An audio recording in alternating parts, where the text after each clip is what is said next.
स्थानम् नमो सेस्थानम् नमो आयर्याणम् नमो उवच्छायाणम् नमो लोये सवसाहोणम्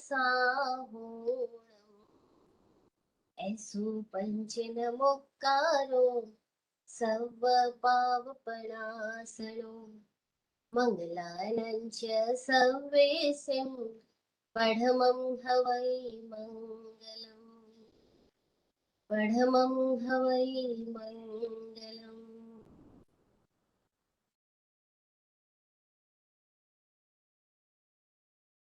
अनंत उपकारी तीर्थंकर परमात्मा उनकी आगम वाणी और समस्त निर्ग्रंथ सद्गुरुओं के श्री चरणों में भावमय वंदन नमन। चतुर्वेद संघ को मेरा प्रणाम। इस सृष्टि के समस्त षट जीव निकायों से सतत प्राप्त हो रहे सहयोग के लिए आभार आभार आभार।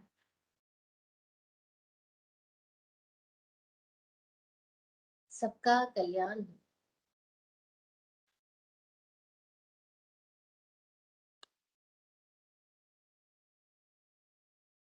जय हो। श्रीमद् उत्तराधीन सूत्र का संक्षेप में सार हम लोग पिछले कुछ महीनों से सुन रहे हैं। आज उसका ये 12वां पुष्प है, 12th सेशन है, जिसमें हम उत्तराधीन सूत्र के 31वें अध्याय में चलेंगे। 30 अध्याय तक मार्ग गति तक हम बात कर चुके हैं। 31st चैप्टर जिसका नाम है चरण विधि, चरण विधि। इस चरण विधि के अंदर प्राचीन आचार्यों ने शुद्ध धर बहुश्रुत संपदा से युक्त मुनियों ने एक सेक्ष यानी कि स्टूडेंट को, वह जो अपनी आत्म साधना के लिए तत्पर हुआ है, जो मुमुक्षु है, वह जो साधक बना है, जो निर्ग्रंथ होने के मार्ग पर बढ़ रहा है, उसके लिए आचरण के चरण के 33 बोल दिए हैं, 33 स्टेप्स दिए हैं। इस चरण विधि के अंदर 33 बोलों का वर्णन है, 33 स्टेप्स है उसके अंदर। प्रश्न पैदा हो सकता है कि 33 स्टेप्स क्यों दिए? 34 दे सकते थे, 36 दे सकते थे, 30 दे सकते थे, 11 दे सकते थे, या 33 स्टेप्स क्यों दिए? इसके पीछे कोई रीजन है। अब उत्तराधीन सूत्र को हम कई तलों पे समझ सकते हैं। अभी हम जो बात कर रहे हैं वह आंतरिक अर्थ में बात करें तो जब भी कोई व्यक्ति ध्यान मार्ग में उतरेगा, अपने आप को जानने के मार्ग में, संयम को साधने के मार्ग में, तब उसको अपने ही शरीर के भीतर 33 स्टेप्स मिलेंगे। वो 33 स्टेप्स हमारे शरीर में, हमारी स्पाइनल कोड में होते हैं, रीढ़ की हड्डी में होते हैं। रीढ़ की हड्डी के अंदर डॉक्टर्स लोग बोलते हैं 33 मणके होते हैं। एक आदमी मणका डिस्टर्ब हो जाए तो आदमी का जीवन कितना खराब हो जाता है, वो हम देख ही रहे हैं। जिसकी किसी पीछे एक आध कमर के अंदर, एक आध मनके में कुछ प्रॉब्लम आ गई तो वो ना सीधा बैठ सकता है, ना सीधा चल सकता है, और ना केवल सीधा बैठना चलना प्रभावित होता है, बल्कि उसकी सोच की प्रक्रिया भी प्रभावित हो जाती है। ये 33 स्टेप्स के अंदर पहला स्टेप क्या है? तो सूत्र कहता है कि ये जो जीवन है वह बिना प्रवृत्ति के तो संभव ही नहीं है, लेकिन हमारी ये जो साधना है वह निवृत्ति की साधना है। मुक्ति का जो मार्ग है वह निवृत्ति का मार्ग है। निवृत्ति का मतलब है कि अब हमारे भीतर से वृत्तियां निकलती जा रही है, वृत्तियां समाप्त हो रही है, यानी अब हमारे भीतर की चंचलताएं हट रही है, हमारे भीतर में विकारी भाव समाप्त हो रहे हैं, निवृत्ति, वृत्ति खत्म हो रही है। ये निवृत्ति का जो मार्ग है, इसमें भी क्या प्रवृत्ति होगी या प्रवृत्ति होगी ही नहीं? तो सूत्र कहता है कि एगो विरयम कुज्या एग ओय पवत्तन। एक से विरति होगी, एक में प्रवृत्ति होगी। जीवन कभी ऐसा नहीं है कि बिना क्रिया के संभव होगा। जैसे कई लोग बोलते हैं कि वो ज्ञानी हो गए तो शरीर में क्यों है, अब उनको तो मुक्त हो जाना चाहिए, शरीर से मुक्त हो जाना चाहिए। अभी क्यों लोगों के पास जाते हैं, घूमते हैं, बोलते हैं, खाते हैं, पीते हैं, क्यों कर रहे हैं? ये प्रश्न महावीर के ऊपर भी था, ये प्रश्न गौतम बुद्ध के साथ भी था, और ये प्रश्न आज भी बहुत सारे लोग उठाते हैं कि जब ये मुक्त हो गए तो ऐसा क्यों कर रहे हैं? इसलिए कर रहे हैं क्योंकि जीवन बिना प्रवृत्ति के संभव नहीं है। अच्छा, बिना प्रवृत्ति के संभव नहीं तो फिर निवृत्ति का मार्ग क्या कह रहा है? निवृत्ति का मार्ग ये कह रहा है कि एक में प्रवृत्ति हो, एक में निवृत्ति हो, असंयम से निवृत्ति हो, संयम में प्रवृत्ति हो।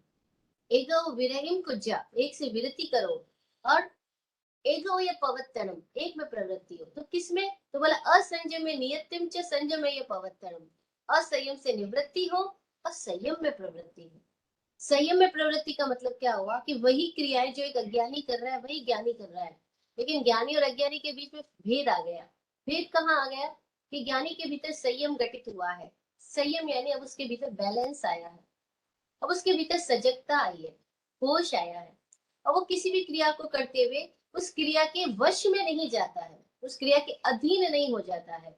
वो क्रिया को करते हुए भी उस क्रिया में प्लेफुल रहता है, जागरूक रहता है। ऐसे ही जैसे कोई बंदा जब खेल खेल रहा है और वही बंदा जब बिजनेस कर रहा है, दोनों में क्या अंतर है? आप अपने एग्जाम्पल से देखो। जब आप बिजनेस कर रहे हो तो छोटी छोटी बातें आपके ऊपर इफेक्ट करती है, पैसे का आना भी, पैसे का जाना भी। लेकिन अगर वही पैसे का आना जाना एक गेम की तरह ले लिया जाए, तो पैसे का आना और जाना दोनों में हम डिस्टर्ब नहीं होंगे, दोनों में मौज में रहेंगे। वो आए तो क्या, जाए तो क्या। अब केवल पैसे की, बिजनेस की बात नहीं है, लाइफ के हर एक आयाम के अंदर अगर हम ऐसे प्लेफुल, जॉयफुल, हल्के फुल्के हो जाए। और वो कब हो सकता है? जबकि हमारे भीतर में इमोशंस के प्रति, हमारे भीतर में अपने आप की पकड़ के प्रति सजगता आ चुकी हो। और वो कब आ सकती है? जब हमने अपने आप के साथ कुछ प्रयोग किए हो, अपने जीवन ऊर्जा के साथ जब हम कुछ प्रयोगों से गुजरते हैं, तो हमारे भीतर संयम की अवस्था घटित हो सकती है। संयम है संतुलित अवस्था। संतुलित अवस्था यानी समता की अवस्था, सममय अवस्था, सम यम। यम का मतलब है जो अटल है, जो होगा ही, जो जीवन में घटित होगा, उसको यम बोलते हैं। उस यम में जो कि जीवन की आवश्यक विधाएं है, उसको यम कहा गया है। यम यानी उसको टाला नहीं जा सकता, अपरिहार्य है वो। जैसे कि जब तक हम इस देह में है तब तक भोजन करना भी अपरिहार्य है, भोजन भी लेना होगा, और भोजन से संबंधित फिर साधन भी आएंगे। और जब वो भोजन ग्रहण होगा तो ऊर्जा बनेगी, और फिर ऊर्जा का कोई ना कोई उपयोग भी होगा। और फिर उस उपयोग के अंदर में दोनों बातें होगी, कुछ कंस्ट्रक्शन भी हो सकता है, कुछ डिस्ट्रक्शन भी हो सकता है। क्योंकि कोई भी क्रिएशन, कोई भी कंस्ट्रक्शन बिना किसी न किसी तरह के डिस्ट्रक्शन के तो पॉसिबल ही नहीं है। अब कंस्ट्रक्शन और डिस्ट्रक्शन, इन दोनों के बीच में कोई लोग जो होते हैं, वो कंस्ट्रक्शन जब हो रहा होता है तो बहुत खुश होते हैं, डिस्ट्रक्शन जब हो रहा है तो बहुत दुखी हो रहे होते हैं। प्रॉफिट हो रहा है तो बहुत मजे में है, और लॉस हो रहा है तो बहुत ही शोक में चले गए हैं। इस तरह से हम सारे लोग पूरी जिंदगी झूला झूलते रहते हैं। लेकिन संयम का मतलब है कि आप एक रस्सी के ऊपर ऐसी जगह पे चल रहे हो, जो रस्सी हिल रही है लेकिन आप अपने आप में स्थिर हो रहे हो। बाहर सिचुएशंस तो डावाडोल हो रही है, लेकिन हमने अपने आप को साध लिया, अपने कदमों को साध लिया है। इसको एक एग्जांपल से समझ सकते हैं। आप जिस बिल्डिंग में अभी हो, जिस फर्श पर अभी हो, उस फर्श पर एक दो पैर रखे जाए उतना ही एक लकड़ी का पाटिया बनाए और उसको वहां पे रख दे। लकड़ी का लंबा सा पट्टी बनाए, और उसके ऊपर, या ऐसा करो कि दो ईंट रख दो और फिर उसके ऊपर चलो ऐसे लंबे से, तो हम सब आराम से चल जाएंगे। क्यों चल जाएंगे? क्योंकि वो फर्श के ऊपर लकड़ी का पट्टा पड़ा है, जिसपे दो ही कदम रखे जा सकते हो, ज्यादा चौड़ा नहीं है। लेकिन हम फिर भी इसलिए चल जाएंगे क्योंकि वो फर्श के ऊपर पड़ा है। अब अगर उसी लकड़ी के लंबे से पट्टे को, ये हम अभी बॉम्बे में है, बहुत सारी बिल्डिंग सामने दिखाई दे रही है, एक बिल्डिंग से दूसरी बिल्डिंग के बीच में अगर वही लकड़ी का लंबा सा पट्टा डाल दिया जाए, अब बोला जाए अब इसके ऊपर चलो, अब क्या होगा? भाई चलने में तो 2 ही कदम रखने जितनी जगह चाहिए होती है ना। वो फर्श पर 2 ही कदम रखने जितनी जगह पर लकड़ी का पट्टा पड़ा है और हमको चलने को बोला गया है। We can't we can move easily. लेकिन वही अगर एक बिल्डिंग से दूसरी बिल्डिंग के बीच में बांध दिया गया है, अब हमें चलने को कहा जाए, हमें डर सताएगा, लगेगा गिर गए तो अरे वो सेम 2 पैर रखे जितनी जगह है ही, लेकिन फिर भी क्यों नहीं चल पा रहे? क्योंकि अब भीतर में ऐसा लग रहा है आधार खो गया है, नीचे कोई आधार नहीं, अगर जरा सा चुक गए तो सीधा नीचे जाएंगे। दैट्स संयम। कि 2 बिल्डिंग्स के बीच में वो है, वो ही 2 कदम तुम्हें चलना है जैसे पहले चल रहे थे, लेकिन अब पूरे होश में चलेगा आदमी। चलेगा तो सही, अगर उसको चलना है तो चलेगा, लेकिन कैसे चलेगा? पूरे सावधानता से चलेगा, पूरी सजगता से चलेगा। एक पल के लिए भी वो किसी विचार में, किसी पास या फ्यूचर में नहीं जाएगा, क्योंकि अब उसको पता है कि यहाँ एक पल के लिए भी ध्यान हटा, सावधानी हटी, दुर्घटना घटी, वो आदमी कहाँ बिल्डिंग से नीचे गिरेगा और फल मिलेगा या नहीं मिलेगा। बस ऐसे ही इस लाइफ के अंदर है, सिचुएशंस एक से दूसरी लगातार बढ़ आती जा रही है, और हर एक सिचुएशन के बीच में हमें इंटरनली और आउटर वे में दोनों के बीच में बैलेंस बनाना है। वो बैलेंस का नाम संयम है। तो ज्ञानी और अज्ञानी दोनों की प्रवृत्ति सेम है, दोनों अपने जीवन के आवश्यक क्रम सब कुछ कर रहे हैं, लेकिन ज्ञानी में क्या फर्क आ गया कि ज्ञानी होश पूर्वक है। जब वो होश पूर्वक है तो किसी भी यम के अधीन नहीं है, दैट्स कॉल्ड संयम। यहाँ पे एक बात हमें और समझने योग्य है, फिर आगे बढ़ते हैं, कि संयम और नियम दोनों में अंतर है। नियम संयम वो जरूरी नहीं है, लेकिन अगर संयम आ गया तो फिर किसी नियम की आवश्यकता नहीं है। नियम का मतलब क्या होता है? जैसे हम नियोजित यम करते हैं, नियोजित यम का मतलब नियम, नी यानी नियोजन, यम यानी आवश्यक क्रम जो हो रहा है, जैसे कि सांस लेना, जैसे कि भोजन करना। अब भोजन में हमने कुछ नियोजन कर लिया, एक ही बार खाऊंगा, इतनी ही क्वांटिटी खाऊंगा, इतने ही सब्सटेंस यूज में करूंगा, इससे ज्यादा नहीं लूंगा, ये चीजें छोड़ूंगा, दैट्स कॉल्ड नियम। जहां आपने अपने आप के साथ कुछ नियोजन कर लिया है, वो नियम है।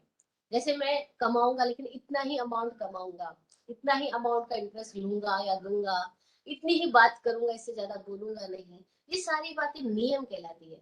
क्या वो नियम संयम है? नहीं नहीं, नियम व्यक्ति कर रहा है, लेकिन नियम संयम नहीं है। नियम संयम हो भी सकता है, नहीं भी हो सकता है।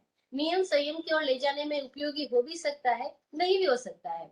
और अक्सर लोग क्या करते हैं, जो नियमों में जी रहा है, जैसे रात को खाना नहीं खा रहा है, इस विधि से गोचरी ले रहा है, इस विधि से चर्या कर रहा है, हम उसको संयम ही समझ लेते हैं।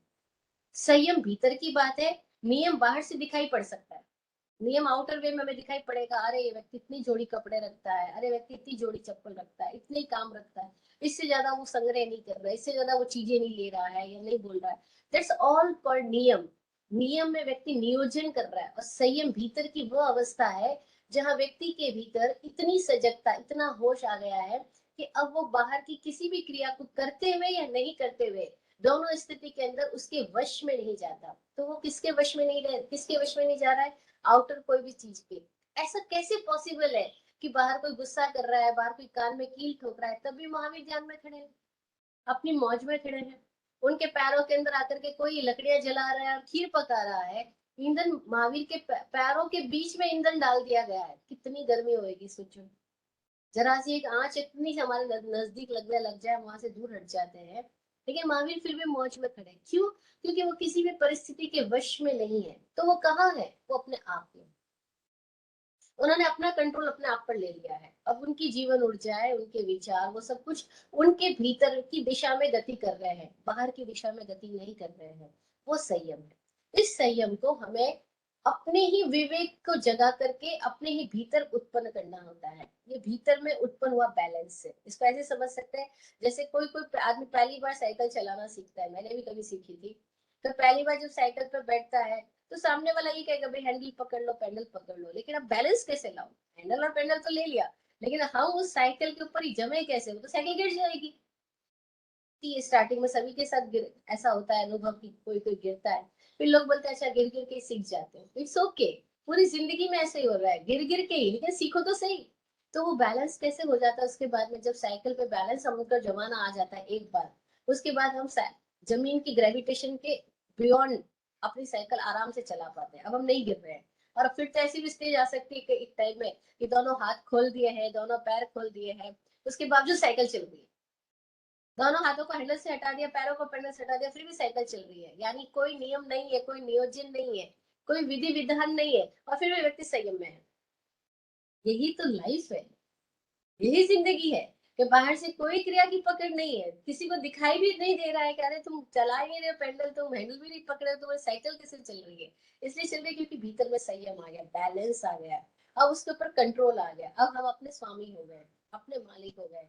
अब हमें कोई कहेगा तुम तो ध्यान की क्रिया भी नहीं कर रहे, तुम तो रात्रि को भी खा रहे हो, तुम तो ऐसा भी कर रहे हो, वैसा भी कर रहे हो, फिर तुम संयम ही कैसे। क्योंकि भीतर की अवस्था है संयम। संयम का नियम से ज्यादा संबंध नहीं है, और नियमों में जीने वाला संयमी हो इसकी कोई गारंटी नहीं है।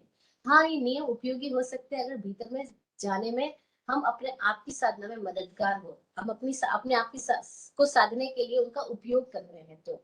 लेकिन नियमों की प्रतिबद्धता में, नियमों की कट्टरता में व्यक्ति संयम से कई बार चूक जाता है। इसीलिए यम, नियम और संयम तीनों को हम समझते हैं। ये चरण विधि का प्रारंभिक पद है। चरण विधि कह रही है कि इसका जो ध्यान रखेगा वो संसार सागर से तिर जाएगा। उसका पहला बोल दिया बैलेंस साधना। अब इस बैलेंस साधना को हम सब अपने अपने लेवल पे साधना शुरू कर सकते हैं कि जब खाना खाएं सजगता से, बोले सजगता से, चले सजगता से। तो सजगता हमारे भीतर आएगी। सजगता ही सम है, उत्कृष्ट अवस्था है, और सम यम इज कॉल्ड संयम, संयम। दूसरा बोल इसके अंदर आ रहा है कि राग दो से यह दो पावे, पावो कम पवत तड़े, जी बिखु रुंभई नित्यम से न अच्छे मंडले। राग और दोष, राग और द्वेष, ये दो पाप है, दो ही पाप है। राग अटैचमेंट, और द्वेष अटैचमेंट इन ऑपोजिट डायरेक्शन। एक तो फ्लो के साथ फ्लो, दैट्स कॉल्ड राग, और अपोजिट डायरेक्शन में चला गया, दैट्स कॉल्ड द्वेष। तो बोला राग दो से यह दो पावे, ये दो पाप है। पाव कर्म पवत्तड़े, जो व्यक्ति को पाप कर्म में प्रवृत्ति दिलाते हैं, जे विखु रुंभई विचम, जिसने इसका निरोध कर लिया, रोक रोक कर लिया, सेन अच्छे मंडले, वो मंडल में घूमेगा नहीं। मंडल क्या है? हम पूरा इस विश्व को देखें, ये पूरा विश्व एक वृत्त की तरह अगर समझे, और ये विश्व भीतर भी है, बाहर भी है, भीतर भी है, और ये पूरा एक सर्कल है, सर्कल। इस ये जो बॉडी है ये भी सर्कल है, बॉडी जहाँ मूवमेंट कर रही है वो भी सब कुछ सर्कल है। सर्कल क्या है? हम सारी स्थितियों को देखते हैं कि वो जहां से स्टार्ट होती है वहीं पे जाके एंड हो जाती है। खाद से, खाद मिट्टी उन सब से वृक्ष बना, फल फूल बने, उन सब का हमने भोजन किया, और भोजन करने के बाद वो सारी चीजें वापस क्या बन गई? एक दिन वापस वही खाद बन गई, वही विष्ठा बन गई, वही खाद बन गई। तो मिट्टी से स्टार्ट और मिट्टी में पहुंच गया, सर्कल हुआ ना। तो इस पूरे संसार को लोग सर्कल कहते हैं, वृत्त कहते हैं, जंगल कहते हैं, कोई महासागर कहता है। अब इस अध्ययन में कह रहा है वो मंडल है। इस मंडल में कौन अटकेगा? वो अटक जाएगा जिसने अटैचमेंट कर लिया। राग दो से ये दो पार, जिसने अटैचमेंट नहीं किया वो मंडल से कहाँ पहुंच जाएगा। तो यहाँ हम एक इस डायमेंशन से बात को समझते हैं कि हम सबको सेंट्रलाइज होना है, खुद को खुद में स्थिर होना है, खुद को खुद में होना धर्म है। आत्मा का आत्मा में ही रमण करना वही चारित्र है। और चरण विधि का मतलब क्या है? चारित्र की विधि। चारित्र क्या है? आत्मा आत्मा में रमण करे, दैट्स कॉल्ड चारित्र। इसकी विधि क्या है? तो पहला बात बताई असंयम से निवृत्ति, संयम में प्रवृत्ति। दूसरी बात बताई राग और द्वेष, इन दो बोलों से जो मुक्त हो जाएगा, जो इन दो बोलों में अटकेगा नहीं, वो मंडल में नहीं आएगा। अब मंडल हमने समझ लिया कि मंडल ये पूरी पेरिफेरी है लाइफ की, इसमें हमको होना है सेंट्रलाइज। अब परिधि से केंद्र में आने के दो तरीके हैं। स्वामी विकास जी बताते हैं कि परिधि से केंद्र में आने के दो तरीके। पहला तो ये है कि आप परिधि से डायरेक्ट छलांग लगाओ और सेंटर पे पहुंच जाओ। और वो छलांग लगाना बहुत बड़ी घटना है कि आप जहां हो वहीं से अपने भीतर पहुंच जाओ। जैसे कोई नृत्य करता करता उसका ध्यान अपने भीतर आया और वो केंद्रस्थ हो गया, और नृत्य करते करते मुक्त हो गया। नृत्य कर रहा था तो शरीर तो परिधि पे घूम रहा है ना, भोजन कर रहा है शरीर तो बाहर है, परिधि पर है, लेकिन उस चेतना को जो परिधि पर है उसको केंद्र में ले आए। अब भोजन शरीर कर रहा है, लेकिन अब वो चेतना वो है केंद्रस्थ हो गई, दैट्स कॉल्ड संयम। अब या तो एक तरीका है कि परिधि से केंद्र पे छलांग लगा लो, और दूसरा तरीका ये है कि आप परिधि से अपने आप को, जो मंडल है उस मंडल से अपने आप को छोटा छोटा छोटा छोटा करते जाओ, स्लोली स्लोली ग्रेजुअली निवृत्ति करते जाओ। तो क्या होगा, आपका जो गोला है वो छोटा छोटा छोटा होते होते होते होते आप सेंटर पॉइंट पे आ जाएंगे। तो एक तो है कि ग्रेजुअली हम विधियों के द्वारा हम आचरण में जाएं, अपने आत्मा में जाएं, और दूसरा है कि हम छलांग लगा के पहुंच जाएं। ये जो चरण विधि अध्ययन है, ये हमें ग्रेजुअली कैसे अपने आप को संकीर्ण करते करते अपने आप में जाने के लिए बहुत सारे स्टेप्स बता रहा है। यहाँ स्टेप्स का ज्ञान दिया गया है। और कोई लोग ऐसे भी हो सकते हैं जो एक ही बात में समझ गए, पहला बोल काफी है कि असंयम में निवृत्ति और संयम में प्रवृत्ति, प्रवृत्ति संयम में होगी और निवृत्ति असंयम से होगी। बस एक पहले बोल से जो सीधा अपने भीतर पहुंच गए, बस उनको किसी और की आवश्यकता नहीं, दूसरा तीसरा चौथा पांचवा किसी आगे बोल में जाने की जरूरत नहीं। एक ही साधे सब सदे, एक में आया और सब सद गया। अगर ऐसा नहीं हो रहा है तो दूसरे बोल पे आए, फिर तीसरे बोल पे आए। तीसरा बोल क्या समझ दे रहा है, क्योंकि जीवन जटिल है ना, और हम सारे लोगों की इमोशनल सिचुएशन भी सबकी डिफरेंट डिफरेंट है। तो उसमें हम जिस पोजीशन में है, अपने इमोशंस के जिस पॉइंट पर आ रहे हैं, वहां पर भी हमको समझने की आवश्यकता है। तो तीसरा बोल बोल रहा है कि तीन दंड है, तीन गौरव है, तीन शल्य है। इन दंडाणम गारवाणम सल्लाणम चतियम तियम, इन तीनों के प्रति जो भिक्षु, जो साधक सजग हो जाएगा और इनमें अटकेगा नहीं, वो मंडल से बाहर हो जाएगा। तीन दंड क्या है, तो बताया दंड का मतलब होता है जैसे डंडा मारने के लिए काम आ रहा है। जब हमारी स्थितियां ऐसी हो कि हमारा मन, हमारी वाणी, हमारी काया तीनों ही मौजूदा सिचुएशन के साथ में संघर्ष कर रही है,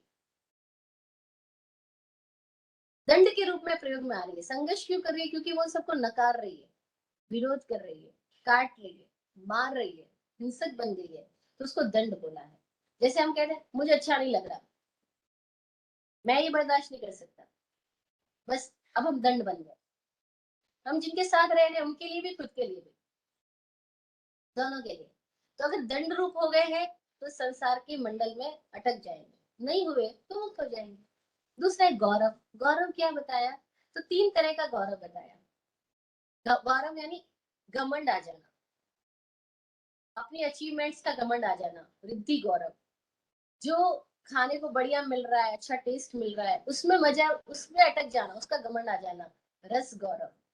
जैसे कई लोग नहीं बोलते मेरे हाथ का खाना तो बस कोई एक बार खा ले। अब आप खाना बहुत अच्छा बनाते हो, लेकिन खाना बनाने की प्रक्रिया के अंदर आपने उस रस में अपना अहंकार जोड़ दिया, तो रस गौरव हो गया। और किसी किसी को साथ साता गौरव होता है। साता गौरव क्या है, जैसे सब कंफर्टेबल है तो उनको ऐसा हो जाता है जैसे कंफर्ट सी जिंदगी है। अब उस कंफर्ट्स को लेकर के दूसरों कहते हैं देखो ना मैं सही आदमी हूँ, तभी तो मेरे को सारी सिचुएशन मिली।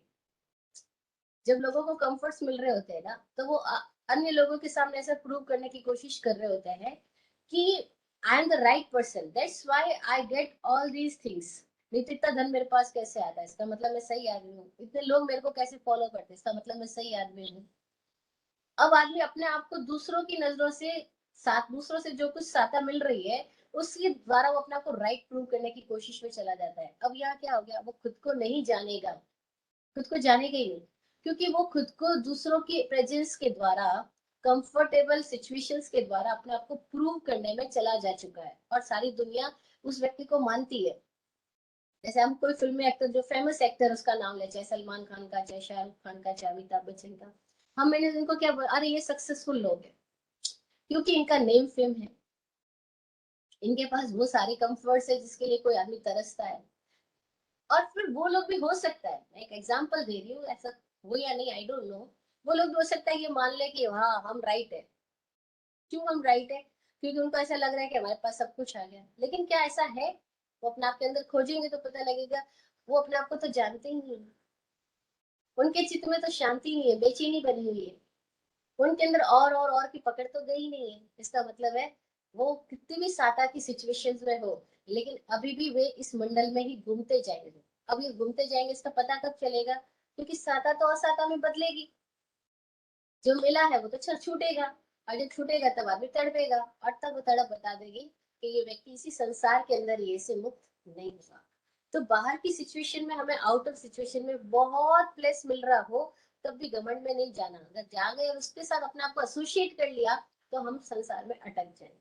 एसोसिएशन बस वही इस संसार में भटकने का कारण है। और डिस एसोसिएट हो जाना, समझ ले लेना कि सिचुएशंस मैं नहीं हूँ, चाहे वो प्लस हो या माइनस हो, मैं तो इन दोनों सिचुएशन के परे अपने आप में हूँ, सेंट्रलाइज हूँ। दैट्स कॉल्ड संयम, दैट्स मुक्ति का मार्ग। अब चौथा बोल बताया, क्योंकि 33 बोल है, तो फोर्थ बोल के अंदर बता रहा है 4 प्रकार की विकता है, 4 प्रकार के कषाय है, 4 प्रकार की संज्ञाएं हैं।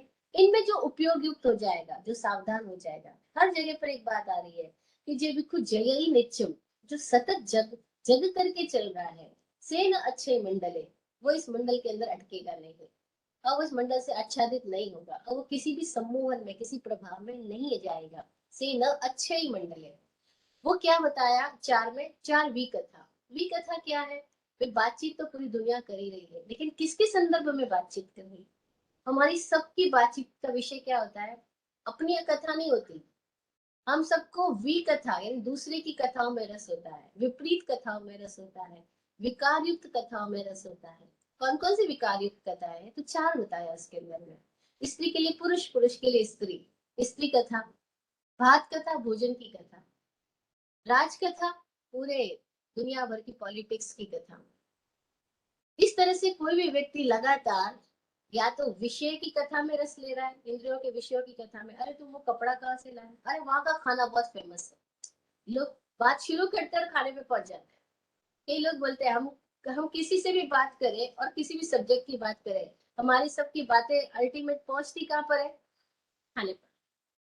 क्योंकि आदमी के भीतर आहार संज्ञा की बहुत गहरी पकड़ है, और सीधा खाने की दिशा में पहुंच जाएगा, तो वो भी कथा में चला है। ऐसे कुछ लोगों को पॉलिटिक्स में इतना रस होता है, वो इतनी कीनली स्टडी करेंगे रूस और यूक्रेन में क्या हो रहा है, इस टाइम अमेरिका में क्या चल रहा है, इस टाइम इंग्लैंड में वो लोग क्या बोलने जा रहे हैं। अरे सरकार को ऐसा नहीं, ऐसा करना चाहिए, जैसे कि उनके बोलने से सरकारें बदल ही जाने वाली है। लेकिन उनको सुबह से शाम तक न्यूज़पेपर, न्यूज लेटर्स, टीवी में न्यूज चैनल, और दिमाग में लगातार न्यूज। अब आदमी क्या बन गया, उसे पता भी नहीं लगा कि वो डस्टबिन बन गया। क्योंकि डस्टबिन में क्या करते हैं हम? यूजलेस चीजें डालते हैं। न्यूज क्या है? जो हो चुका उसकी न्यूज है, जो हो चुका उसकी न्यूज है, और जो हो चुका उसको तो बदला नहीं जा सकता। उसमें हमारा कोई रोल नहीं है, लेकिन हम उस न्यूज में रस ले रहे हैं। और इस तरह से हम पॉलिटिक्स में पूरी जिंदगी बातें करते करते अपनी व्यय कर देते हैं, हमें पता ही नहीं हमारी एनर्जी किस डायरेक्शन में चली गई। ये भी कथा है, ये एनर्जीज का मिस यूज हो रहा है, हमें समझ ही नहीं आ रहा। तो स्त्री कथा, भक्त कथा, देश कथा, राज कथा, देशों की कथाएं, राजनीतियों की कथाएं, ये सब भी कथा। फिर कहा 4 कषाय, क्रोध, मान, माया, लोभ। जो इसमें जागृत हो जाएगा वो तो बार पार हो जाएगा, जो जागृत नहीं होएगा वो हर एक बार इन्हीं चारों के आंधियों में, प्रवाह में भटकता जाएगा। 4 संज्ञा, यहाँ क्यों बात आई संज्ञा की? कि जैसे कोई व्यक्ति अपने आप की दिशा में बढ़ने लगेगा, अब उसको अपने आप की आहार के साथ भी काम करना पड़ेगा। आहार की पकड़ क्यों है, वो आहार संज्ञा को जाने। भय क्यों है? और भय है, जैसे ही कोई खुद की दिशा में जाएगा उसको भय दिखने चालू हो जाएंगे। क्योंकि जैसी आंख बंद करते ही हमें डर लगता है। ये बचपन से हमारे भीतर, या कई जन्मों से कह सकते हैं, एसोसिएशन है। आंख बंद करते हमें डर लगने लगता है। कई लोगों को रात अकेले नहीं सो सकते, पास में कोई चाहिए। अभी नींद आ जाएगी, अकेली तो हो जाओगे, लेकिन नहीं नहीं, आंख बंद करते समय डर लगता है, कोई पास में चाहिए। मरते समय भी आंख बंद होगी, डर लगता है, कोई पास में चाहिए। ये भय है। इस भय से हमें अपने आप को जगाना होगा कि भय क्या है, भय क्यों है। भय इसलिए क्योंकि कोई ना कोई तरह की पकड़ है, और वो पकड़ क्या है? उस दिशा में जाओगे तो पता लगेगा, परिग्रह। आहार संज्ञा, भय संज्ञा, मैथुन संज्ञा और परिग्रह संज्ञा। और ये चारों ही संज्ञाओं में हम देखते हैं भय के कारण से आदमी आहार भी करता है। डर है ना कि शरीर का क्या होगा, तो शरीर की पकड़ बनाए रखने के लिए भोजन में लग रहा है। भय के कारण ही मैथुन कर रहा है। अगर कोई आदमी कंप्लीटली अभय हो जाए, उसको मैथुन की आवश्यकता ही नहीं बचेगी। भयभीत है तो कहीं ना कहीं वो किसी और का सहारा चाह रहा है, किसी और में रस ले रहा है, किसी और से अपने आप को आइडेंटिफाई कर रहा है। कोई और है, इसकी वजह से वो अपने आप को देख पा रहा है, O I am here because you are here. और फिर इसकी वजह से सारी स्टोरीज पैदा हो रही, सारे झगड़े पैदा हो रहे। ये सारा मंडल हमें समझ में आने लगे, मंडल क्यों चल रहा है, ये चक्राकार घूर्णन गति हमारी चल क्यों रही है। तो हमें समझ में आएगा ये हमारे भीतर में मौजूद पॉइंट्स है, जिसके साथ हमें सजग होना है। सजग होते हम मुक्त होने लग जाएंगे। तो ये 4 का बोल, फिर 5 का बोल दिया, 5 व्रत है, 5 ही समितियां हैं। और व्यक्ति अगर अपने व्रतों में, समितियों में सजग हो जाएगा, 5 इंद्रियों के विषय है इनके प्रति जागृत हो जाएगा, तो वो इस 5वें स्टेप को भी क्रॉस कर जाएगा। फिर ऐसे ही छठा, 6 में बताया 6 प्रकार की लेशिया है, 6 ही भोजन करने के कारण है, 7 प्रकार के भय है, 8 प्रकार के मद है, 9 प्रकार का ब्रह्मचर्य का स्थान है, 10 प्रकार का भिक्षु धर्म है, 11 प्रकार की श्रावक की प्रतिमा, 12 प्रकार की भिक्षु की प्रतिमा है। इस तरह से ये सारे 33 तक बोल चलते हैं। और इन 33 बोलों का पूरा का सारांश ये है कि हम अपने जीवन को हर एक स्टेप के ऊपर बढ़ाते जाएं, और हर स्टेप के अंदर हमारे पास में नीचे गिरने के भी कारण होंगे और ऊपर बढ़ने की भी स्थितियां होंगी। जैसे बोलते हैं ना, हर अपॉर्चुनिटी के साथ में हमारे पास में 2 चीजें आएंगी। हर अपॉर्चुनिटी को हमने राइटली यूज किया तो हम नेक्स्ट लेवल पे चले जाएंगे, और किसी भी अपॉर्चुनिटी को हमने लॉस कर दिया तो हम सीधा नीचे लेवल पे गिर जाएंगे। तो ऐसे ही 33 स्टेप्स के अंदर ये आंतरिक मार्ग बताया गया है। लेकिन ये जो आंतरिक मार्ग है, उसके लिए जो चल रहा है, जो खाली सुन रहा है उसके लिए नहीं। स्वामी जी जब लोगों से बातचीत करते हैं तो कई प्रश्नों के जवाब देते हैं, 1-2 घंटे तक उनका प्रवचन हुआ, सत्संग हुआ, फिर लास्ट में कई बार बोलते हैं, अच्छा अब मेरी गपशप खत्म। एक दिन मैंने पूछा, आप इसको गपशप क्यों बोलते हो, आपने इतनी ज्ञान की बात बोली, इंसाइट डेवलप हुई लोगों के बीच, आप इसको गप्पे क्यों बोल रहे हो कि गप्पे खत्म, गपशप खत्म। तो बोलते हैं, जब तक कोई आचरण में ना जाए, जब तक कोई प्रयोगों में ना उतरे, तब तक सारी बातें फिलोसॉफिकल एंटरटेनमेंट ही है, सारी बातें गपशप ही है, ये सब एंटरटेनमेंट के लिए। मैं भी ये बात इसीलिए बोल रही हूँ कि मेरा कोई जितना बोल रही है, लेकिन सब कुछ गपशप है, फिलोसॉफिकल एंटरटेनमेंट है। जब तक कि कोई अपनी दिशा में खुद प्रयोग ना करे, जब प्रयोग करेगा तभी उसके लिए इस गपशप सार्थक हो जाएगी, तभी इस फार्मूले बन जाएंगे, सूत्र बन जाएंगे। और एक एक सूत्र लाजवाब है, लेकिन ये लाजवाब सूत्र उसी के लिए साथ काम करेंगे जो इन सूत्रों के साथ काम प्रयोग कर रहा होगा, उसको ये फार्मूला ओपन अप होंगे और फिर मिस्ट्री में लेके जाएंगे। पता में पता लगेगा हमारी बॉडी में इतना अद्भुत विज्ञान है कि रीढ़ की जो हड्डी है उसमें नीचे से लेकर के ऊपर तक, यहाँ तक आते आते 33 स्टेप्स पूरे हो जाते हैं। वहां पे आके बोला, सिद्धों के जो गुण है वो है 33, वो 31 गुण है, 31 की अवस्था तक आने के बाद में फिर कुछ नहीं बचता। ये 33 ही ऐसी है, अगर इसकी हमने आशातना नहीं की, यानी अपने भीतर की अवस्था के हम विपरीत नहीं गए, आशातना नहीं करी, तो हम मुक्त हो जाते हैं। अगर आशातना कर ली, यानी हमने अपनी ही ऊर्जाओं को जगह जगह पे छिन्न भिन्न कर दिया, काट दिया, तो हम बंधन में आ जाएंगे। अब ये जो 33 स्टेप्स है, ये मुझे विराट गुरु जी से ये इंसाइट मिली कि ये हकीकत में तो भीतर की यात्रा में जाने वाले व्यक्ति की अलग अलग पॉइंट्स पर पैदा होने वाली सिचुएशंस के बारे में बात है। लेकिन बाहर में जब इनको शब्दों में कहा गया है, तो कोई लोग खाली रट करके और खाली पढ़ करके ऐसा समझ लेंगे कि हमने 33 बोलों को समझ लिया है तो चरण का मार्ग मिल गया। तो नहीं, उससे तो उनको खाली शब्दों की पकड़ बन जाएगी, लेकिन जो भीतर जाएगा उसके लिए 33 बातें कुछ और नए डायमेंशन में आने वाली है। और उन नए डायमेंशन की बातों को बाहर नहीं बताया गया है। कोई भी ज्ञानी गुरु, अनुभवी गुरु क्यों अपने अनुभव को या अपनी बात को सूत्रात्मक कहता है, फार्मूलों में कहता है, एकदम प्रिसाइज वे में कहता है, क्योंकि उसको पता है कि फार्मूला जो अप्लाई करेगा उसको तो काम देंगे, जो अप्लाई नहीं करेगा, अगर उसको सीधी खोल के बात करी तो वो तो सबका विनाश कर डालेगा। तो कुछ भी चीज विनष्ट ना हो जाए, इसलिए उन्होंने हर बात को, जैसे नहीं हमारे पास में अगर बहुत कोई कीमती प्रेशियस स्टोन्स हो, जैसे सॉलिटेयर हो या ऐसे कोई भी डायमंड हो, तो हम उसको कैसे रखेंगे, ऐसे ओपन अप थोड़ी रख देंगे। वही खुला पड़ा है ड्राइंग रूम के अंदर, जो भी आ जा रहा है, हमारे गहने सारे आभूषण यही पड़े, ऐसे रखते हैं क्या कोई भी? नहीं, ऐसे कोई भी नहीं रखता है। और ये हमारे भीतर ऑलरेडी संज्ञा है कि जो भी किसको, जिसको हम प्रेशियस समझते हैं, उसको हम एकदम रैप अप करके उसको तिजोरी, तिजोरी के अंदर वाली तिजोरी, और क्या पता उसके भी अंदर वाले लॉकर में डाल करके फिर 3 चाबियां करके फिर रखते हैं, क्योंकि हमें लगता है बहुत प्रेशियस है। ऐसे ही सारे फार्मूलाज है, सारे सूत्र है, ये सब कुछ बहुत प्रेशियस है। अगर इनको सही तरीके से खोलेंगे तो ये बहुत ही ब्यूटीफुल है, नहीं तो ये सारा कुछ कबाड़ा करेंगे, और कबाड़ा तो हम देख ही रहे चारों ओर जो हो रहा है, उसकी बात करने की कोई आवश्यकता नहीं है। अब 32वां अध्याय की बात करते हैं, 32 चैप्टर। 32 चैप्टर बहुत ही प्रिय चैप्टर है मेरा, इसका नाम है पमायठाणम, प्रमाद स्थान। प्रमाद स्थान, ये सूत्र क्या कह रहा है, उत्तराधीन सूत्र का 32वां अध्याय कह रहा है कि अचंत कालस समूलगस सवस दुख सौजोपमखु तंबास ओमे पड़ी पुण्य चित्ता सुने एदंत ही अमृतम। अनंत काल से जो इस संसार में सारे दुखों का मूल है उसके बारे में हम बात करें।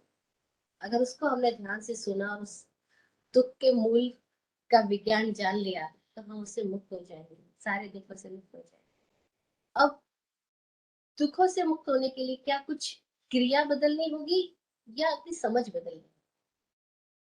मैं यहाँ इसलिए रुक रही हूँ क्योंकि बहुत सारे लोग सोचते हैं कि घर बार छोड़ करके साधु सन्यासी बन जाएंगे, जंगलों में चले जाएंगे, हिमालय में चले जाएंगे, किसी आश्रम में जाके रह जाएंगे तो हम दुखों से मुक्त हो जाएंगे। थोड़े दिनों पहले एक बहन बोल रही थी बस अब बहुत हो गया, घर में रोज इन अपने हस्बैंड के लिए खाना बनाना, देर रात तक उनके लिए जागना, ये सब कुछ नहीं चाहिए, मुझे गुस्सा आता है क्योंकि मुझे अपनी साधना करनी है, मुझे आश्रम में जाना है। मैंने कहा फिर क्या होगा, आश्रम में जाओगे वहां भी कोई लोग ऐसे मिलेंगे जो देर रात तक कुछ बतिया रहे होंगे। आश्रम में जाओगे फिर भी कोई ऐसे लोग मिलेंगे क्योंकि वहां भी तो साधक होंगे जो ईर्ष्या से भरे होंगे, जो क्रोध से भरे होंगे, जो आलस से भरे होंगे। और तुम घर में इन चार लोगों के साथ में नहीं रह पा रही हो, वहां जाकर के क्या देखोगे।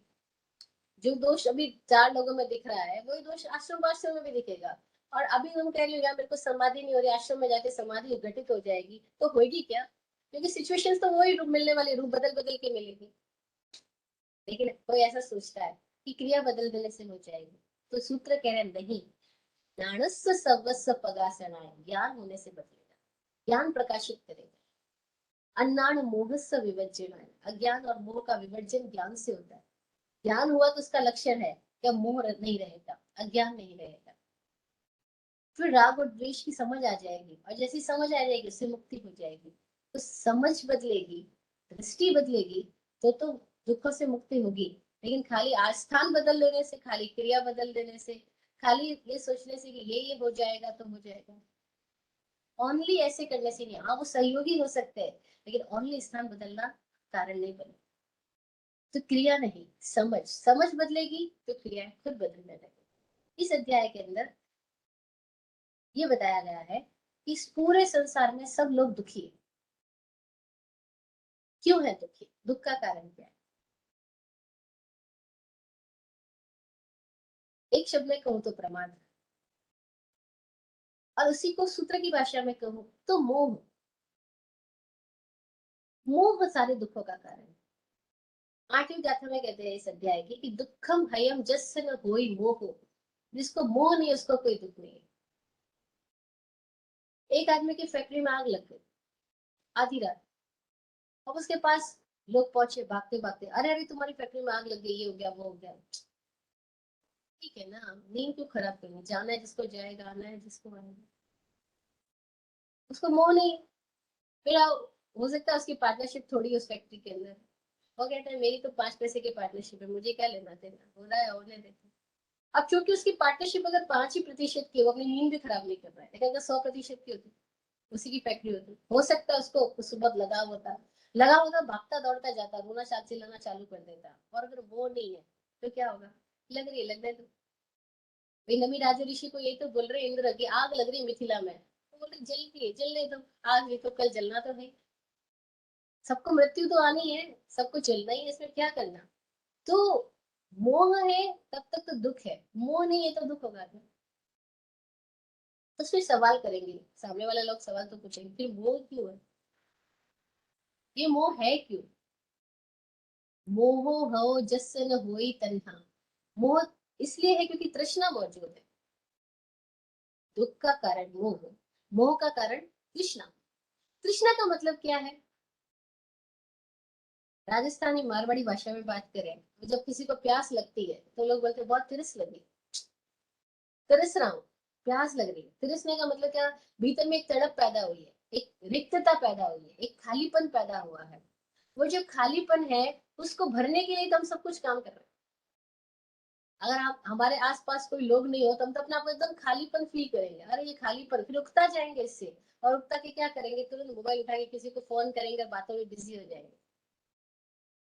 हम सब लोग अपने आप को व्यस्त रख रहे हैं, है नहीं, व्यस्त रख रहे हैं। क्यों रख रहे हैं, क्योंकि हम अपने खालीपन से उगता जाएंगे, खालीपन हमें तंग करेगा। खालीपन को भरने के लिए आदमी सामान इकट्ठा करता है, आदमी लोगों को इकट्ठा करता है, आदमी बातों को इकट्ठा करता है, आदमी शब्दों को इकट्ठा करता है। वो सब कुछ किस लिए कर रहा है? अपने अंतर की खालीपन को, रिक्तता को भरने के लिए। और रिक्तता क्या है? वो तृष्णा है। रिक्तता तृष्णा है। और गौतम बुद्ध से जब पूछा गया, गौतम बुद्ध पूरे जीवन का अनुभव से कहते थे कि सब दुखी है, और दुख का कारण क्या? वो कहते तृष्णा। तृष्णा दुख का मूल। ये तृष्णा क्यों है? सवाल पैदा होती, तृष्णा है क्यों भाई? हमको भूख लगी, खाना मिला, खाना खाया, अब तो शांत हो जाओ। प्यास लगी, पानी पिया, अब तो शांत हो जाओ। लेकिन शांत नहीं होते। जरूरत थी, कपड़ा मिल गया, अब तो शांत हो जाओ। पैसा चाहिए था, पैसा मिला, नहीं शांत होंगे। क्यों शांत नहीं होंगे? क्योंकि तृष्णा, लोभ के पीछे लोभ लगा हुआ है। पूरी परंपरा को देखना। दुखम हयम जस्य न होई मोहो, मोहो हो जस्य न होई तन्हा, और तन्हा हया जस्य न होई लोहो, लोहो हो जस्य न किंचनाई। तृष्णा के पीछे लगा हुआ है लोभ। और लोभ का मतलब क्या है? लोभ का मतलब है कुछ और। नहीं, किसी का गाना सुना कर हम क्या बोले, अरे मोर, वंस मोर, वंस मोर। कोई अच्छी चीज मिल गई, मोर, और चाहिए, और चाहिए। That's all is लोभ। अरे, एक आदमी से हम 2 दिन पहले मिले। उसके पास में बहुत एकड़ जमीन है। तो अभी उनको बोला, अरे आपके पास में इतनी एकड़ जमीन यहाँ पर। तो बोलते ये तो बहुत थोड़ी है, अभी तो इससे और ज्यादा लेने वाला हूँ। और उस आदमी की आधी उम्र तो जा चुकी है। बाहर से देखा जाए, मतलब 50-60 का तो हो ही चुका वो आदमी। लेकिन क्या बोल रहा है, ये तो इतनी सी लैंड, अभी तो इससे और ज्यादा लेने वाला हूँ। मैं हैरान हूँ, इतनी लैंड का भी कुछ उपयोग नहीं कर रहा है, खाली पड़ी है उसके नाम की, लेकिन वो कह रहा है और लेने वाला हूँ। ये और ही हम सबकी जिंदगी में गहरे में घुसा हुआ है, हर जगह पर और चाहिए, और चाहिए। ये और जब चाहिए ना, जैसे ये और चाहिए की भाव आता है, उसी वक्त सजग हो जाए, तो हम इस ट्रैप से बाहर आ सकते हैं। अगर हम सजग नहीं हुए, अब हम इस ट्रैप में घुस जाए। और सब जगह यही, हमको हर जगह पर कुछ, कुछ अधिक, जहां है, जैसे है, उससे हमें कुछ और। जैसे आप एक लाइफ की पोजीशन पे हो, अब आपसे पूछा जाए कैसे हो भाई साहब, बोलेंगे ठीक है, लेकिन अभी आगे मेरे फ्यूचर प्रोजेक्शन ये है, फ्यूचर प्लान मेरे ये है। अच्छा, हमको भी लोग मिलते हैं, एक ही बात बार बार पूछते हैं, वैभूषी जी आपका फ्यूचर प्लान क्या है? मैं तुम्हें फ्यूचर जानती नहीं तो मैं प्लान कैसे करूँ?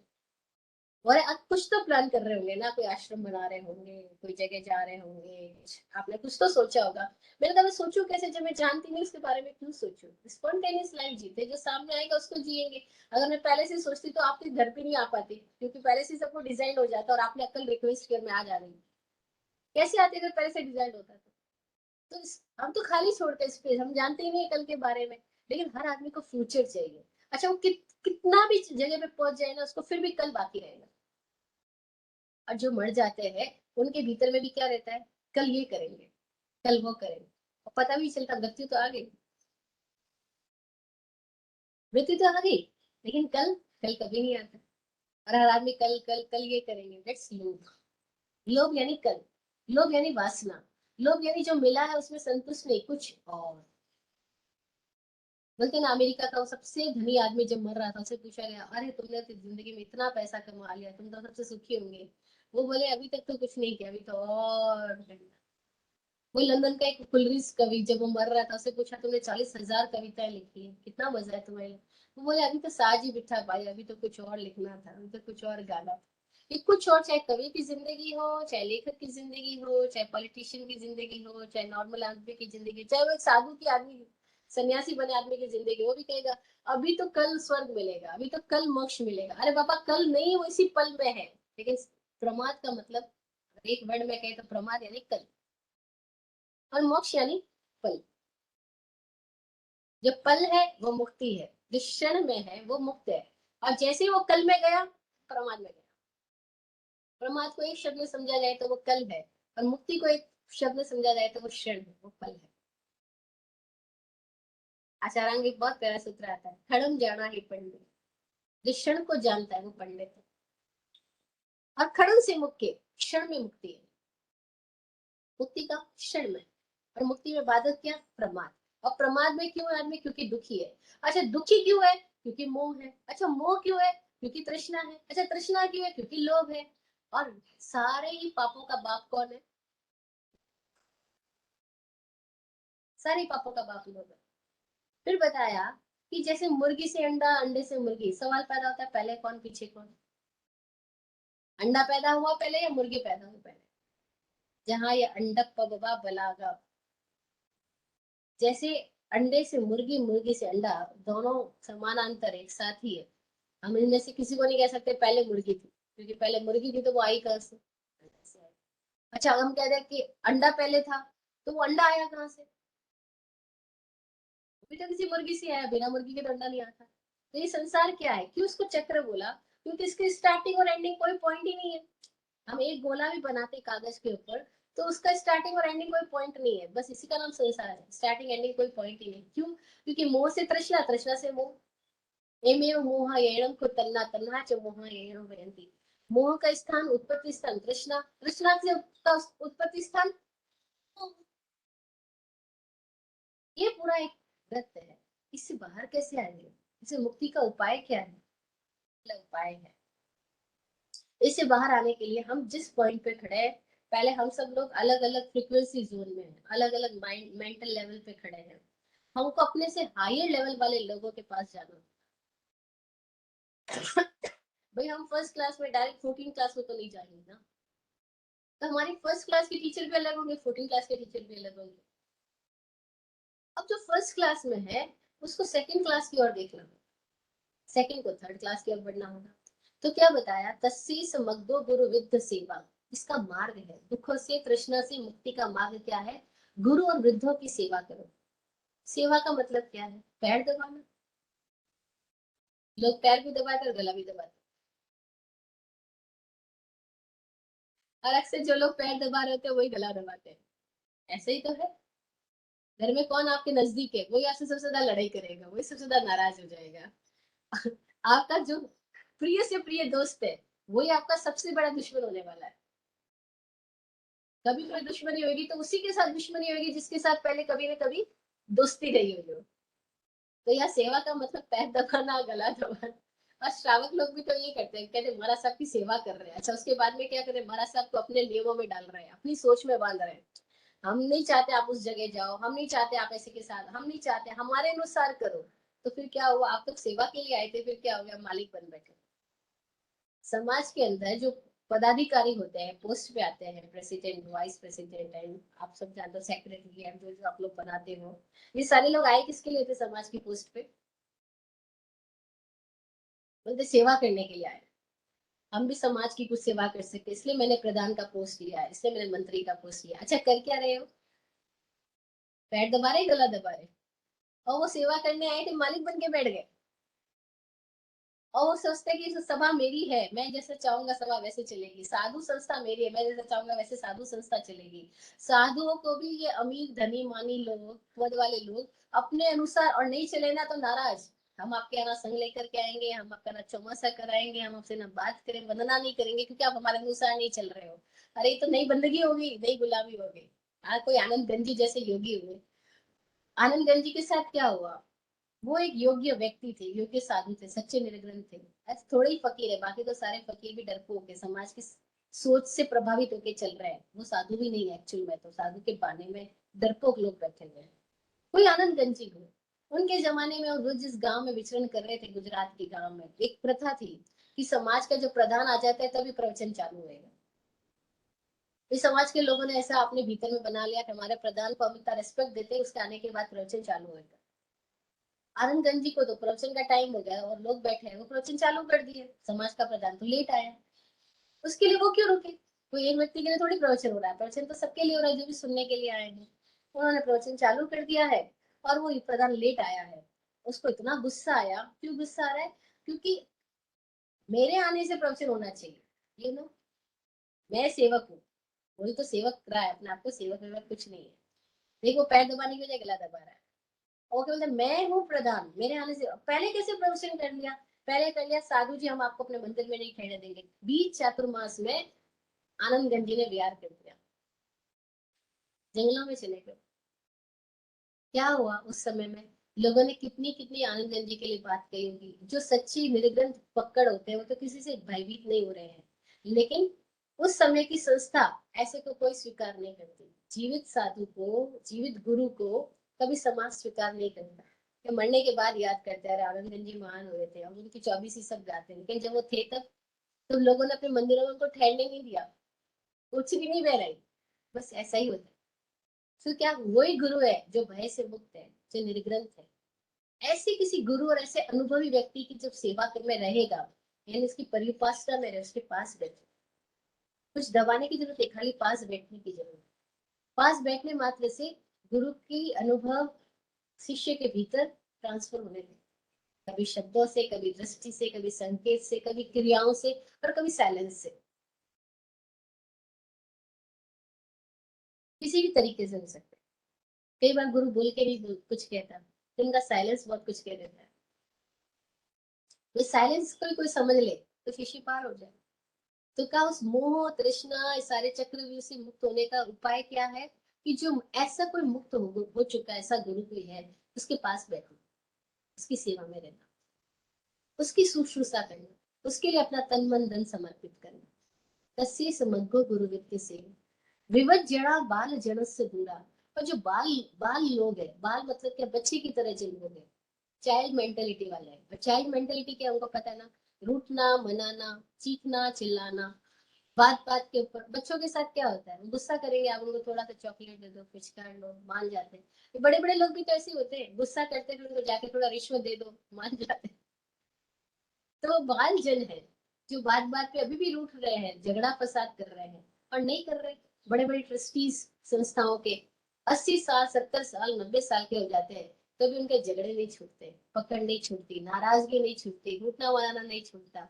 अरे हद हो गई, मैंने एक बुजुर्ग दंपति को जब लड़ते हुए देखा, मैं बोली आप तो 50-60 साल से साथ में, अभी बोले तो ऐसे क्यों लड़ रहे हो?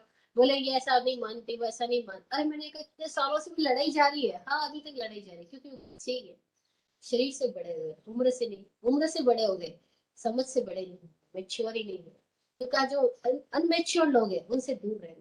विवत जड़ा बाल जन से दूरा, बाल लोगों से दूर रहना।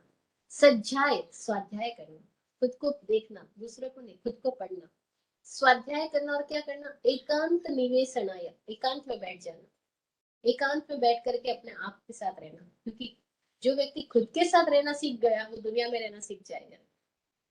जिसको भी खुद के साथ ही रहना नहीं आया, एकांत में 10 मिनट भी नहीं बैठ सकता है, एक दिन भी नहीं रह सकता, किसी और के साथ कैसे रहेगा? जो खुद के साथ ही खुश नहीं है, वो किसी और की संगत में जाकर के कैसे खुश हो सकेगा? भ्रम तो होगा कि मैं किसी और के पास जाता हूँ तो खुशी होती है, लेकिन सामने वाला जो व्यक्ति, वो भी तो अपने अकेलेपन से उठता है आकर के तुम्हारे पास आया है। वे दोनों व्यक्ति अपने आप में तो दूर हो रहे हैं, खुद के अकेलेपन से उठता रहे, और दोनों मिलकर के गप्पे मार रहे हैं, और ऐसा फील कर रहे हैं हम खुश हो रहे हैं। अरे खुश हो नहीं रहे, खुशी का मुखौटा है, खाली कहने के लिए है कि हम खुश हो रहे हैं। तुम भीतर भीतर सब दुखी हो, तो इकट्ठा होकर के खुश कैसे हो जाओ? बस दैट्स हाउ सारा संसार ऐसे ही चल रहा है। सारे लोग अंदर अंदर में तो ना खुश है, खुद से तो बेचैन है, खुद से तो पीड़ित है, और दूसरों के पास जाकर के खुशी मांग रहे हैं। दूसरों के पास रहकर के खुश रहने का भ्रम पाल रहे हैं। वो भ्रम है, खुश हो नहीं सकते। तो बोला सज्जाए एगंत निसे बनायो, सुथत संचन तणया देय। ये जो हम सारे सूत्र सुन रहे हैं, इनके अर्थों को सुन करके, समझ करके, इनके गहरे चिंतन में चला जाए कोई व्यक्ति, तो अपने ही भीतर मंथन करेगा, अब उसके सोच विचार की दिशा बदलेगी, फिर उसकी ऊर्जाओं की दिशा बदलेगी। तो एक स्थिति आएगी कि अब वो उस मोह के थोड़ा सा दूर होके मोह को देख सकेगा। जब तक किसी चीज से गैप पैदा नहीं होता, तब तक उसको देखने की क्षमता नहीं आती। हम अपने हाथ को तब तक देख सकते हैं जब तक कि हाथ हमारी आंख से कुछ निश्चित दूरी पर है। अगर यही हमारी अंगुलियां हमारी आंख के एकदम करीब आ जाएगी, हम इसको देख नहीं पाएंगे। तो इस मोह से मुक्ति के लिए जो दृष्टा होने की स्थिति में आना है, जो साक्षी होने की स्थिति में आना है, उसके लिए जरूरी क्या है कि इससे थोड़ा गैप बनाया जाए। और गैप बनाने के लिए क्या बोला? कि जो अनुभवी ज्ञानी लोग हैं उनके पास जाओ। क्योंकि अब क्या होगा, आपका स्तर थोड़ा थोड़ा बदलने होगा। अब गैप बनाने के लिए, अब जीवन ऐसा है कि बिना लोगों के सहयोग के तो हम जी नहीं रहे, हम किसी न किसी के तो साथ ही रह रहे हैं। तो किसके साथ रहना? बहुत प्यारा बात इस अध्ययन में कहा गया कि नवा लभेज्जा न्यूनम सहायम गुणा हियम वा गुणो समम वा एको विपावाय विभज्य यंतो विहेरज्य कामेषु असज्जमान। कि या तो अपने से जो गुणों में अधिक है उनके साथ रहना, या जो गुणों में समान है उनके साथ रहना, लेकिन जो गुणों से नीचे है उनके साथ मत रहना। जो अज्ञानी लोग हैं, उनके साथ की बजाय तो अकेले में रह लेना। अगर सहयोगी चाहिए ही तो अपने से हमेशा हाई लेवल के सहयोगी में जाना। कई लोग सलाह लेते हैं बिजनेस के बारे में, साधना के बारे में, किसी और भी धार्मिक स्थितियों या किसी भी स्थिति के बारे में। मैंने सुना स्वामी जी कई बार सलाह देते हैं, बोलते हैं कि आपको जिस भी डायरेक्शन में जाना है उस डायरेक्शन में जो 5 साल पहले जा चुके हैं उन लोगों के संगत में जाके रह लेना, एक बार उनकी एडवाइस ले लेना, एक बार उनको देख लेना, ऑब्जर्व कर लेना। आपको समझ में आ जाए कि ये आप दीक्षा लेने जा रहे हो तो आप पहले क्या करते हो, पहले जो साधु संस्था उसके साथ रहते हो, रह करके उनको वॉच करो कि वो 5 साल हो गए दीक्षा लिए हुए, क्या उनके भीतर मुक्ति घटित हुई, क्या उनके भीतर क्रोध मान माया लोभ की स्थितियां बदली। अगर उनके भीतर भी संयम नहीं आया, वे भी वहां पे खुश नहीं है, प्रसन्न नहीं है, वे स्वामी नहीं हुए, खुद के मालिक नहीं बने हैं, बात बात से दूसरों की बातों से प्रभावित पीड़ित होते हैं, डर डर में है, इसका मतलब है वो दिशा जाने योग्य नहीं है। और ऐसे ही तो हो रहा है। आप किसी बिजनेस की दिशा में जा रहे हो, लॉयर बनने जा रहे हो, तो जो ऑलरेडी लॉयर है, आपसे 5 ईयर कम से कम बड़ा है, एक्सपीरियंस्ड है, उनके पास जाके तो देखो। अगर मिले, योग्य हो तो उस दिशा में जाना। अगर तुम्हें लग रहा है कि वो जाके क्या हो रहा है, जैसे आपको बहुत अमीर बनना है, लोगों के अंदर एक सपना होता है बस बहुत अमीर बन जाओ, बहुत पैसे वाला बन जाओ। अच्छा, जो बहुत पैसे वाले हैं उनके नजदीक जाके तो रहो, थोड़ा देखो तो फिर उनकी क्या सिचुएशन, पता लगेगा कि वो रोटी भी ढंग से नहीं खा पा रहे।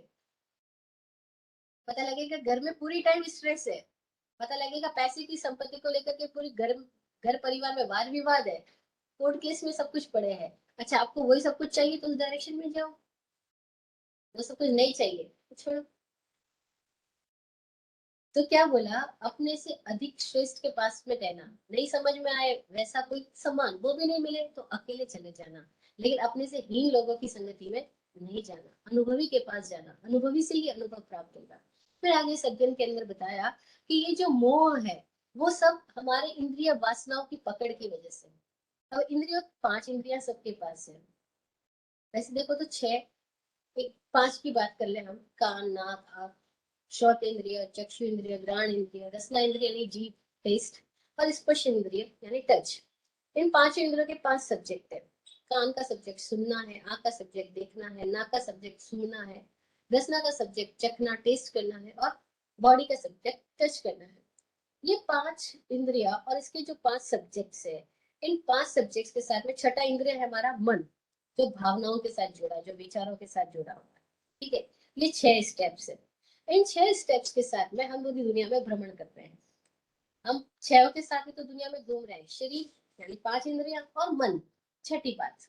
इन 6 के साथ हम संसार में कनेक्टेड हैं। अब क्या हो रहा है, प्रमाद क्या है कि ये सब जो इंद्रिया है वो पूरी दुनिया के साथ हमें कनेक्ट करती है। सब स्थितियों के साथ हम जब जुड़ते हैं तो जहां जहां हमें मन लग जाता है उसके साथ हमारा राग हो जाता है, अटैचमेंट हो जाता है। जहां जहां मन नहीं लगता है उसके साथ हमारा द्वेष हो जाता है। तो ये जो 5 इंद्रियों के विषय में कहीं राग हो रहा है, कहीं द्वेष द्वेष हो रहा है। ये जो राग और द्वेष पैदा हो रहा है उसके कारण ही हम लोग इन सब चीजों के साथ चिपटे हुए रहते हैं। जैसे हमसे ये टेस्ट नहीं छूटता, हमसे ये टच नहीं छूटता, हमें ये गद्दी चाहिए, ओढ़ने के लिए इसी तरह का ओढ़ना चाहिए, पहनने के लिए इसी तरह के कपड़े चाहिए, घूमने के लिए वही जगह चाहिए, ऐसी कार चाहिए, हम नॉर्मल कार में नहीं बैठ सकते हैं, ऐसे शूज चाहिए, हम वैसे शूज नहीं पहन सकते। ये सब चीजें क्या हो गया है, हम अपने आप को देखें, हम हमेशा लाइक और डिसलाइक ये रहते हैं, ये चाहिए ये नहीं चाहिए, ये मुझे पसंद है ये मुझे नापसंद है, इसके लिए मैं कुछ भी कर सकता हूँ, ये मिल जाए, इसके साथ मैं बिल्कुल नहीं रह सकता हूँ। हम पूरी जिंदगी चुनाव में रहते हैं। 5 इंद्रियों के विषयों के प्रति हमारे मन में चुनाव रहता है, पसंदीदा नापसंदीदा, इन दोनों के साथ हम बंधे हुए रहते हैं। तब क्या होता है कि इन विषयों में अटैच होने की वजह से, आसक्त होने की वजह से हमारी पूरी जीवन ऊर्जा, पूरी प्राण धारा इन्हीं इंद्रियों के विषयों में आगे से आगे बढ़ती जाती है। फिर जो चीज अच्छी लगती है उसको पाने के लिए आदमी झूठ बोलता है, उसको हथियाने के लिए आदमी चोरी कर लेता है। जो चीज अच्छी नहीं लगती है उसे द्वेष करने के कारण, उससे व्याकुल होने के कारण, इनके साथ नहीं रहने के कारण आदमी झगड़ा करता है, और उस झगड़े में फिर भी वो झूठ भी बोलता है, क्रोध भी करता है, चोरी भी करता है। इस तरह से क्या होता है, हम सारे ही लोग किस ट्रैप में हैं, अपनी ट्रैप समझ में आ जाए कि हम 5 इंद्रियों के जो 5 सब्जेक्ट्स हैं उन सब्जेक्ट्स के साथ में, और मन का सब्जेक्ट भावों को ग्रहण करना है, विचारों को लेना, उन सब के साथ में हम सारे लोग हमेशा बंटवारे में जीते हैं, ये चाहिए ये नहीं चाहिए, ऐसा होना ऐसा नहीं होना, ऐसा मुझे मांगता है ऐसा मुझे नहीं मांगता है, ये मुझे परवड़ता है ये नहीं, बस हमेशा इस तरह से हम चुनाव में रहते हैं। और तब क्या होता है, द्वंद में रहते हैं, द्वंद में रहते हैं तो क्या होता है, तनाव में रहते हैं। और जो तनाव में रहते हैं दुखी रहते हैं, और दुखी आदमी क्या होगा, मोह में जाएगा, और इस तरह से कभी कभी स्टेप से बाहर नहीं निकल पाते। तो क्या करना होगा, इस सब के लिए हमें क्या करना होगा, तो ज्ञानी कहते हैं समोय जो तेसु सवीय रागो, इन दोनों के बीच समता रख लेना। जो समता रख लेगा वो वितराग हो जाएगा, जो समता रखेगा वो संयम को उपलब्ध हो जाएगा। और समता रखने का मतलब क्या है, नो लाइक नो डिसलाइक। हम अपना मन कहीं बांधते ही नहीं, हम मन से चुनाव ही नहीं करते। Choiceless awareness, choiceless awareness, that is the moksham. ये अध्याय बोल रहा है कि चॉइसलेस हो जाओ, फिर क्या होगा, जो मिले तो ठीक, ना मिले तो ठीक। विराट गुरु जी बोलते थे, मिला सो खाया सूझा सो गाया, यो मैं भी संकित हो पाया। जो मिल गया वो खा लिया, जो सूझा सो गा लिया। कोई पूर्व में कोई नियोजन ही नहीं किया, पहले से कुछ भी डिटरमाइन नहीं किया कि मैं ये लूंगा ये नहीं लूंगा, ये खाऊंगा नहीं खाऊंगा। जो थाली में आ गया, पात्रे पड़े पचकण। पात्रे पड़े पचकण का मतलब है कि जो पात्र में डाल दिया साधु महात्मा के, उसने जो वही ले लिया, उसने कोई भी शिकायत नहीं करी, कोई डिमांड नहीं करी। No demand no complaint. जो पांचों इंद्रियों के विषयों के प्रति ऐसा हो जाएगा, वो इस ट्रैप से बाहर आ जाएगा। फिर ये अध्याय बहुत साइकोलॉजिकल है, इसमें पूरी साइकोलॉजी का डिस्क्रिप्शन मिल जाएगा। ये क्या बोल रहा है कि जब कोई चीज प्रिय लगती है तो हम उसको पाने के लिए, उसको इकट्ठा करके रखने के लिए, उसको बनाए रखने के लिए बहुत एफर्ट्स कर रहे होते हैं। लेकिन उस पूरे एफर्ट्स में सुख है या दुख है, जरा देखिए। कर तो हम सुख के लिए रहे हैं, लेकिन मिल क्या रहा है। भाई मुझे कोई प्रेमी पसंद है, मैं उसको पाने के लिए सब कुछ कर रही हूँ, साम दाम दंड भेद। मैं कर तो सुख के लिए रही हूँ, लेकिन मिल क्या रहा है। आपको पैसा बहुत पसंद है, आप पैसे के लिए क्या कर रहे हो, दिन रात एक कर रहे हो, है ना। इतने घंटे कुर्सी के ऊपर बैठ करके कंप्यूटर के सामने आपको लगातार काम करना हो रहा है। कर तो पैसे के लिए ले रहे हो, लेकिन हो क्या रहा है, उत्पादन में भी तनाव। फिर जब पैसा बहुत आ जाएगा, उसको रखना कैसे, इन्वेस्ट कैसा करना, उसके लिए आपको फिर से टेंशन। अरे इन शेयर में खरीदू ना खरीदू, या इन्वेस्ट करूं नहीं करूं, या डूब जाएगा तो क्या हो जाएगा, फिर से टेंशन। संरक्षण में टेंशन, ठीक है ना। उत्पादन में टेंशन, संरक्षण में टेंशन। जब उसको खर्चा करना होगा तब तब भी टेंशन। मैं देखती हूँ घर घर में झगड़े होते हैं। वो वाइफ बोलती है मुझे तो अपने हस्बैंड को कंट्रोल करने की चाबी मुझे पता है। मैंने कहा अच्छा, आपको अपने हस्बैंड को कंट्रोल करने की चाबी पता है, वो क्या चाबी है। बोले बस इनसे पैसे की डिमांड कर लो। आ गया गुस्सा। तो इनका गुस्सा तो मैं पल में ले आती हूँ। तो मैंने कंट्रोल कर लिया ना, मेरे हस्बैंड को गुस्सा कैसे दिलाना। पैसे मांगो तो सही, अरे इतने पैसे हैं तुम खर्च नहीं कर रहे, लेकिन बच्चे तरस रहे हैं, बच्चे झगड़ा कर रहे हैं, माँ बाप झगड़ा कर रहे हैं, सब पैसों की, अरे वो पैसे पाने के लिए झगड़ा, इन्वेस्ट करने की, इकट्ठा करके रखने के लिए, सेफ रखने के लिए झगड़ा, फिर खर्च करते समय फिर से झगड़ा। तो आदमी किसी भी इंद्रिय के विषय के अंदर में उसको उत्पायने रक्षण संनियोगे वय वियोगे सुखम, कहाँ उसको सुख मिल रहा है। उसके बाद में वो सब छूट ही जाएगा, क्योंकि मृत्यु आएगी सब छीन के ले जाएगी। और आपको तब अरे लगेगा, अरे मैंने पूरी जिंदगी जिसको इकट्ठा किया, मौत के क्षण में किसी को भी साथ लेके नहीं जा रहा। 2 दिन पहले एक भाई साहब मिले पुणे में, तो उनका ऑपरेशन हुआ जांग की हड्डी का, और डॉक्टर ने रॉड डाली है।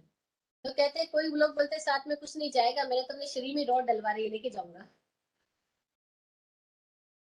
जैसे नहीं, पुराने लोग सोने का दांत बनवा के पहनते थे, बोलते कम से कम सोने का दांत में तो सोना साथ जाएगा, बाकी सोना तो छूट जाएगा। अरे भैया, जब हड्डियां ही छूट जाएगी तो रॉड कहाँ साथ जाएगी। जब दांत ही छूट जाएंगे तो सोने का दांत हो, चांदी का दांत हो, या किसी का दांत हो, क्या साथ जाएगा। लेकिन हम सब उसकी पकड़ में, और फिर जब उसका भोग कर रहे हैं तो का संभोग काले या अतिथि, अतिथि लाभे, मतलब संभोग के क्षण में भी अतृप्ति है। अरे हम खाना खा रहे, भोग कर रहे हैं, स्त्री पुरुष भोग कर रहे हैं, लेकिन असंभोग के काल में भी, यानी उसको हम भोज उपभोग में ले रहे उस काल में भी हमारे भीतर तृप्ति तो नहीं आ रही ना, अतृप्ति तो मौजूद है। और चाहिए, यानी अतृप्ति तो है ना।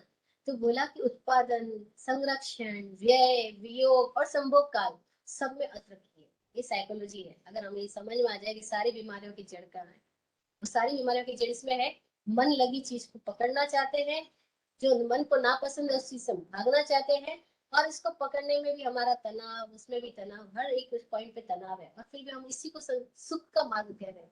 अरे बाबा, ये तो दुख का मार्ग है। तो प्रश्न पैदा होता है, फिर सुख का मार्ग क्या है? क्या सबको छोड़ के बैठ जाए?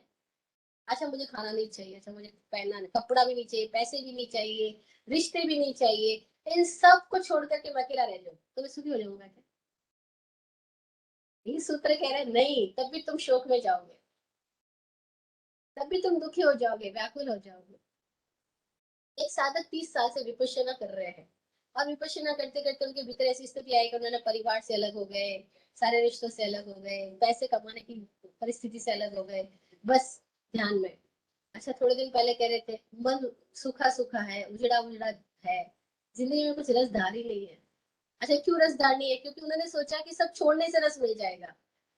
रस में भी रस नहीं है, रस को छोड़ने में भी रस नहीं है, तो रस कहाँ है?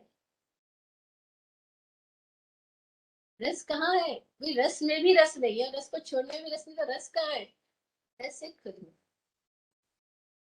तो करना क्या है? ना छोड़ना है ना पकड़ना है, करना क्या है? दोनों के बीच में सम में रहना है। अब ये बड़ा कठिन बात है।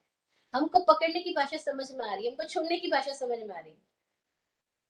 हम कहते हैं ये महात्मा लोग हैं ना, सब कुछ छोड़ दिया, ये संसार छोड़ दिया, कपड़े बाने पहन गए इसने। लेकिन पहली बात तो उन्होंने छोड़ा नहीं, क्योंकि हम देखते हैं कि पत्नी और बच्चे छोड़े, शिष्यों की पकड़ आ गई, गुरु की पकड़ आ गई, संप्रदाय की पकड़ आ गई, संस्था की पकड़ आ गई। अच्छा, उसके बाद में वो पैसा कमाने में लगे थे, अपना नाम कमाने में लगे, चौमासे में खूब नाम होना चाहिए। ये कोई और रश में थे, ये कोई दूसरी रश में है, पकड़ तो कुछ छूटी नहीं। फिर भी उनका रस का सब्जेक्ट बदल गया, और दुखी भी दोनों है। उनको भी दुख है, कोई लोग हमारे बारे में बदनामी ना फैला दे, अरे साधु बन गए, फिर नाम क्या, बदनाम क्या? तुमको तो तुम्हारे नाम से भी प्रयोजन नहीं होना चाहिए, तो बदनाम से क्या प्रयोजन होगा? लेकिन उनको भी प्रयोजन है, अरे किसी ने मेरे बारे में ऐसा बोल दिया, ऐसा लिख दिया, बदनामी हो गई, इसका मतलब क्या? अभी सन्यासी नहीं घटित हुआ, नाम की पकड़ तो ऐसी कैसी मौजूद है, इस इमेज की पकड़ तो ऐसी कैसी मौजूद है, और वही प्रमाद स्थान है। तो इस सूत्र क्या कह रहा है कि जो इससे राग करेगा वो भी दुखी, जो इससे द्वेष करेगा वो भी दुखी, जो इसमें सत्तो वसत्तो न उवे तुठिम, जो आसक्त है और जो हट गया आसक्ति से, दोनों को संतोष नहीं है। ये बड़ी अद्भुत बात कह रहा है सूत्र। ये कह रहा है जो आसक्त है उसको तो मान लिया कि वो परेशान है, जो आसक्ति को छोड़ के विपरीत छोर पे जाके बैठ गया है, अवसत्य हो गया है, न उवे तुठिम, उसको भी संतोष नहीं है। अतुठी दोषेणे दुही परस लोभा विले आय यही अदत्तम, ये अतृप्ति के दोष की वजह से, यानी असंतुष्ट होने की वजह से लोभी बन जाते हैं और पकड़ने की कोशिश कर रहे हैं, दोनों में मुक्ति नहीं है। तो मुक्ति कहाँ है? तो पहले समोय जो तेसु सविय रागो, जो दोनों में सम हो जाता है, वह दुख की परंपरा से हट जाएगा, वो वितराग हो जाएगा। इस अध्याय के अंदर एक बहुत ही महत्वपूर्ण गाथा है 101 नंबर की, क्योंकि अध्याय बहुत लंबा चौड़ा है। हर एक इंद्रियों के बारे में 13-13 गाथाओं में वर्णन है। सौतेरे के लिए 13 गाथा, चक्षुंद्रिय के लिए 13 गाथा, फिर मन के लिए कि मन भावों को ग्रहण करता है, फिर जिधर भाव हमको अच्छा मिलता है उस दिशा में बह जाता है। जैसे हाथी को हथीनी में आकर्षण पैदा हो गया, एग्जाम्पल दिया इसके अंदर में, स्पर्श इंद्रिय का एग्जाम्पल दिया कि अरे जैसे एक भैंसा है जो पानी में जाता है, गर्मी के दिन है, और उसको पानी में इतना मजा आ रहा है क्योंकि स्पर्श हो रहा है ना ठंडे ठंडे पानी का। तो मगरमच्छ क्या करता है, उस भैंसे को वही पकड़ के मार डालता है। वो देख रहा है मगरमच्छ आ रहा है, लेकिन वो हटना नहीं चाहता क्योंकि पानी का मजा आ रहा है, बस मगरमच्छ उसको पकड़ लेगा, मारेगा। ऐसे ही किसी को कानों के शब्दों का, मस्त सॉन्ग्स का मजा आ रहा है।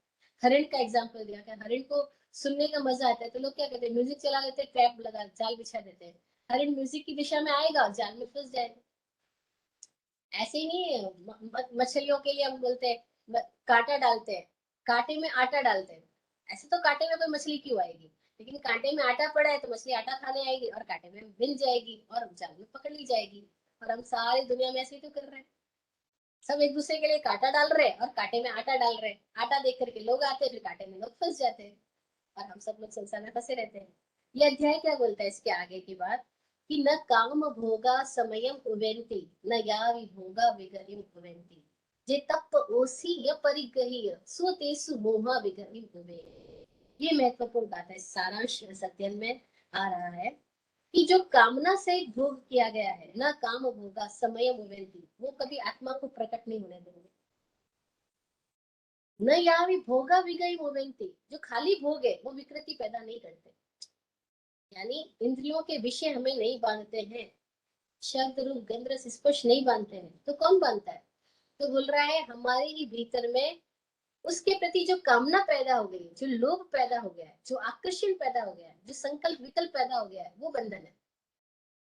बंधन खाना नहीं है, बंधन सामान नहीं है, बंधन पैसा नहीं है, बंधन परिवार नहीं है। बंधन कहाँ है? इन सबको छोड़ लेने से मुक्त हो जाएंगे, ऐसा नहीं है। बंधन है इनके प्रति हमारे भीतर पैदा पैदा हुई कामना, पैदा हुआ आकर्षण, पैदा हुआ राग भाव। बंधन है हमारी स्थिति में, बंधन बाहर की स्थिति में नहीं है। अगर बाहर की स्थिति में बंधन होता है तो बिल्कुल सारा सरल सी बात है कि जो गरीब है, जिसके पास पैसा ही नहीं, उसको तो मुक्त हो जाना चाहिए। जो बहुत गरीब है, जिसके पास कपड़े ही नहीं, उसको भी मुक्त हो जाना चाहिए। जो बहुत गरीब है, जिसके पास में कोई रिश्ते नाते भी नहीं है, उसको मुक्त हो जाना चाहिए, क्योंकि अगर यही सब बंधन है तो। नहीं नहीं नहीं नहीं, ये सब बंधन नहीं है। बंधन कहाँ है? हमारे मन की कामनाओं। तो ये सूत्र क्या महत्वपूर्ण बात कह रहा है कि न काम भोगा समयम उवेंति, समय आत्मा को बोलते हैं। कोई लोग समय का समता भी कर रहे हैं यहाँ पर एक्चुअल अर्थ आत्मा है। विराट गुरु जी बोलते थे कि ये महत्वपूर्ण गाथा, इस अध्याय का सारांश ये है कि कामना से किया गया भोग आत्मा को प्रकट नहीं होने देगा, लेकिन मात्र भोग कोई विकृति नहीं लाता है, क्योंकि भोग तो अनिवार्य है। देखो, जब तक शरीर है तब तक हमारे कान भी सुनेंगे, आंख भी देखेगी। अचानक चलो आंख को तो हम किसी दिन बंद भी करके बैठ जाए कि हमें नहीं देखना, सूरदास भी बन जाए, लेकिन कान तो खुला है ना, इसका डिपर का, इसका गेट का है। आंखों के तो डिपर है, बंद कर देंगे, कान में तो कोई डिपर भी नहीं लगा है। चलो हम कॉटन बड्स डाल देंगे, तब भी कोई तो वॉइस नॉइज आएगा। तो बोल रहे ये सारे जो इंद्रियों के भोग है वो तो विकृति नहीं पैदा करते। शब्द विकृति नहीं लाता, रूप नहीं लाता, गंध नहीं लाता, रस नहीं लाता, स्पर्श नहीं लाता। इनको छोड़ के भागना नहीं है, इनको छोड़ के भागोगे तो रसदार खत्म हो जाएगी, जीवन सुना सुना लगेगा। ये सब तो रहेंगे, लेकिन इनके साथ कामना ना जोड़ो। इनके साथ कामना का मतलब क्या है? कमी का एहसास। जब हमारे भीतर कुछ कमी का एहसास और हम बाहर से पकड़ने की कोशिश कर रहे हैं, दैट्स कॉल्ड कामना। भीतर में कमी के एहसास से हम बाहर पकड़ बनाते हैं, भीतर की रिक्तता से उकता करके हम बौखला करके बाहर संयोजन करने में चले जाते हैं। वो जो कामना है वो हमारी हमको अपनी आत्मा से दूर कर दे। जो इसमें द्वेष करता है या परिग्रह करता है, वो दोनों दुख पाते हैं। पांचों इंद्रियों के विषय में जे जे उसके अंदर तप ओसी, जो उसके प्रति प्रद्वेष करता है, या परिग्रह, जो परिग्रह करता है यानी पकड़ बनाता है, सो तेसु मोहा विगरी मोवेंती, उन लोगों के लिए मोह विकृति ला। अगर पकड़ नहीं हो तो कोई विकृति नहीं, पकड़ कर छूट जाने तो मोक्ष है। पकड़ रखना वही बंधन है, वही दुख है, वही तनाव है। और सारे लोग पकड़ में लगे, और सारी झगड़े की जड़ का है पकड़। ये मेरा है, ये किसी और का हो जाए तो दुख है। कि तू किसी और को देखे तो क्या जलता है दिल, वो गाना ना, ऐसे ही है सबके साथ। बोलते तो प्यार है, लेकिन कोई लोग किसी और को देख ले तो बड़ा दिल चलता है, तुम्हें प्यार क्या हो? ये तो घृणा हो गई। और हम सब इसी प्यार की मुखौटा नाम प्यार का देते हैं, अंदर अंदर घृणा में जी रहे हैं। क्योंकि हम सबको पोजीशन चाहिए, मेरा हो, ये मेरा हो, बस ममता आ गई, ये दुख आ गया, अच्छा मैं सबको छोड़ के चला जाऊंगा, ये तो गुस्सा आ गया, घृणा आ गई, ये भी दुख में ले जाएगा। तो क्या बोला? ये सारे संकल्प विकल्प के जाल से जो मुक्त हो गया, जो ये समझ जाता है कि ये सारा बाहर बंधन नहीं, बंधन मेरे भीतर के संकल्प विकल्प। ये भोग के साधन कोई कष्ट का कारण नहीं है, मेरे भीतर जो संकल्प विकल्प है वो कष्ट का कारण है। कल एक भाई बोल रहा था, फिर हम लोगों के साथ रह रहे हैं, हमसे प्रभावित होते हैं। मैंने कहा आपको भ्रम है कि हम साथ रह रहे हैं, हम सब अपने दिमाग के साथ रह रहे हैं। आपकी पत्नी भी आपके पास में बैठी है, लेकिन आपके भीतर जो पत्नी के प्रति विचार चल रहे हैं वो आपके लिए बंधन का कारण। आपके भीतर में अपने पत्नी के प्रति राग, या भीतर में पत्नी के प्रति गुस्सा, आपके भीतर में अपने पत्नी को लेकर के शिकायतें, तो बताओ वो पत्नी कारण है या आपके मन में चल रही शिकायतें कारण आपको परेशान करने? मन में चल रहे अपने विचार, हमारा जो इंटरप्रिटेशन है, माइंड जो इंटरप्रेट कर रहा है, वो हम सबके दुखों का कारण है। तो जो माइंड का इंटरप्रिटेशन है वो कैसे ऑफ हो जाए? दैट्स कॉल्ड साधना। कि माइंड इंटरप्रेट करना बंद कर दे। तो कैसे हो सकता है? जब मन की दिशा बाहर जाने की बजाय भीतर चले जाए, प्रमाद में जाने की बजाय समय में आ जाए। समय आत्मा, समय से चूकना प्रमाद। प्रमाद का स्थान ये पांच इंद्रिय और मन, और इन सबको अगर उद्दीप्त करने में लगे रहे, इन्हीं प्रवाह में बहते गए, तो प्रमाद में ही रहेंगे, मोह में रहेंगे। और मोह यानी अज्ञान, अज्ञान यानी पीड़ा, दुख। अब इन सब के प्रति सजग हो गए, अंतर की दिशा में आ गए, तो क्या होगा? काम भोग तो रहेंगे, लेकिन काम हट जाएगा। अब ये बहुत सूक्ष्म विषय है। हम बाहर की दृष्टि से गृहस्थी हो या सन्यासी हो, ये तो भीतर की स्थिति है कि काम है या नहीं। अपने उस काम को समझना होगा, उस काम ऊर्जा को ट्रांसफॉर्म करना होगा। काम ऊर्जा सबके भीतर है, उस काम ऊर्जा को ट्रांसफॉर्म जो कर देगा, वह तो प्रमाद से मुक्त होकर के समयनाथ, आत्मनाथ हो जाएगा। वो तो सारे दुखों से मुक्त हो जाएगा। और जो इस काम को ट्रांसफॉर्म नहीं कर पाएगा, जो इस समझ के साथ डेवलप नहीं होगा कि बाहर बंधन नहीं, बंधन मेरी इंटरप्रिटेशन में है, मेरे अंदर की पकड़ में है, मेरे अंदर की लाइकिंग और डिसलाइकिंग में है, मैं चॉइसलेस होता हूँ। No choice, no like no dislike, जो मिला सो खाया, जो सूझा सो गाया, संकित हो जाऊंगा। तो क्या होगा? इसी क्षण से मुक्त, इसी क्षण से कोई आवरण ही नहीं। और क्षण में जीना मुक्ति, कल में जीना प्रमाद। ये प्रमाद स्नान, ये 30वां अध्याय, 32वां अध्याय। तो आज हमने 2 अध्याय सुना, 31वां चरण विधि और 32वां प्रमाद स्थान। अब 33वां अध्याय और 36 तक अध्याय है, उनकी चर्चा हम नेक्स्ट सेशन में करेंगे। आज इतना ही। आप सबने बहुत ध्यान से सुना, बहुत प्रेम से सुना। बहुत सारे लोग अभी कनेक्टेड और आगे भी कनेक्ट होने वाले हैं। सबकी भव्य आत्मा को मेरा प्रणाम। Vandami Vaibhashji.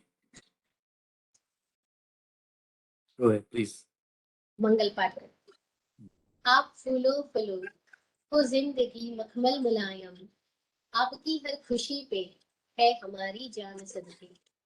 हुआ करते हैं चुपचाप दिल की थाप से हम, रहे जाते नवाजे हर घड़ी अरमान सबके।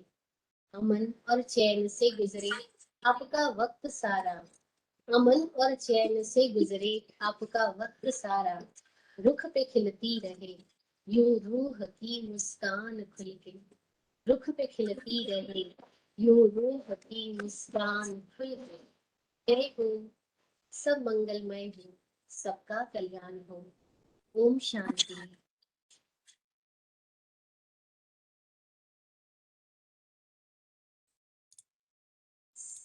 किसी का कोई प्रश्न?